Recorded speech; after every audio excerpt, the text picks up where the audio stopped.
1 மணி நேரம் 2 மணி நேரம் இல்லைங்க, 4 மணி நேரமா தொடர்ந்து அடிச்சுக்கிட்டே இருக்காங்க. ஆஹா வந்துட்டாயா வைப்ரேஷன்.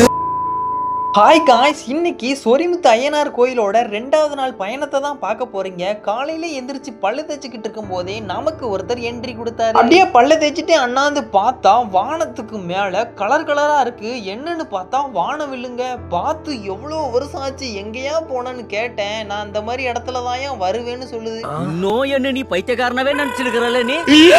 இங்க நாங்க வேலை பார்க்குற இடத்துல வேலை பார்த்துக்கிட்டே இருக்கும்போது ஒருத்தருக்கு சாமி வந்துருச்சு. சரி ஓகே, சாமி தானே, எல்லாருமே நார்மலா ஆடுவாங்கன்னு நாங்களும் ஆரம்பத்துல விட்டுட்டோம். ஆனா போக போக பார்த்தோம்னா 1 மணி நேரம் 2 மணி நேரம் இல்லைங்க, 3-4 மணி நேரத்துக்கு மேல அந்த சங்கிலியை கொண்டு அவர் மேல அடிச்சுக்கிட்டே இருக்காருங்க. என்ன சாமி வந்திருக்குன்னு பக்கத்துல கேட்டு பார்த்ததுக்கு சொல்றாங்க, சங்கிலி புதத்தார் சாமி வந்தாங்கன்னா இப்படிதான் ஆடுவாங்க அப்படின்னு சொன்னாங்க. இதை பார்த்துட்டு எங்க மச்சான் பக்கத்துல இருந்து, மாப்பிள்ள நீயும் லைட்டா அந்த சங்கிலியை வச்சு ஒரு நாள் அடிச்சு பாரு அப்படின்னு சொல்றாங்க. நான் நினைச்சுக்கிட்டேன், யாத்த அந்த சங்கிலியை தூக்குறதுக்கு நான் கிடையாது, அந்த சங்கிலியை தூக்கி அடிச்சா அவ்வளவுதான். காலையில என்ன விளையாட்டு காட்டுறாங்க, எப்படி எல்லாம் சோதிக்கிறாங்க பாருங்க. கடைசியில அந்த திருவாசேட்டை முடிச்சிட்டு ஒரு 3-4 மணிக்கெல்லாம் நாங்களும் மேல இருந்து கீழே இறங்க ஆரம்பிச்சாச்சு. சொரிமுத்து ஐயனார் கோயிலுக்கு போனதுனால பல விஷயங்கள், நிறைய விஷயங்களே நான் தெரிஞ்சுக்கிட்டேன். இன்னும் பல விஷயங்கள் நிறைய பேர் சொல்லிக்கிட்டு இருக்காங்க. அதெல்லாம் உண்மையா பொய்யான்னு எனக்கு தெரியல. உங்களுக்கு தெரிஞ்சதை நீங்க கமெண்ட் பண்ணுங்க.